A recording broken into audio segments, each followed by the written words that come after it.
As of recently, neighborhood watch groups are on their toes about theft and burglary. Margaret Laborde of Charles Park shares her encounter with burglary. Someone came into our home while we were sleeping, turned on our kitchen light, went through our counters, our baskets on our counters, went through my husband's car that was locked in the garage, took his keys, took my purse, my children's wallets, his wallet, and an iPhone, and I'm sure several other things we just don't realize were taken. Lieutenant Fairbanks explains how crime in one residential area spreads to others. Generally, when we see a spike in crime in one neighborhood, it generally goes from that neighborhood to the neighborhood surrounding it. But it's not just one neighborhood in particular, it's citywide. And when we have these issues, we deploy our resources to that neighborhood and we try to eliminate what problems that we do have. James Smith of Good Earth had his gun stolen out of his locked vehicle.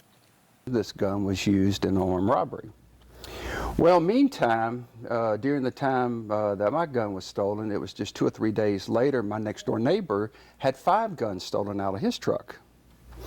So he has cameras. He was able to get pictures of who it was. They returned 3 days later at 3 o'clock in the morning, and it woke him up, and he looked at his cameras, and he could see 2 gentlemen.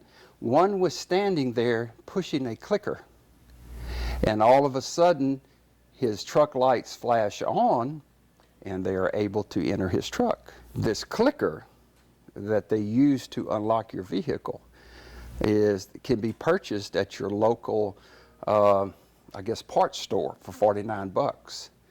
So, you know, in my case, when my gun was stolen, I knew I had locked my truck. There was no visible sign that anybody had been in my truck. I was just missing a gun. While it may seem like there's a crime wave, the Alexandria Police Department disagrees.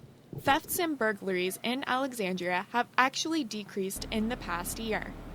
It's more likely that the communication of the crimes is increasing more than the actual crimes. With active neighborhood watch groups and social media, news of these events travels fast. Sarah LaBeouf, ABC 31 News.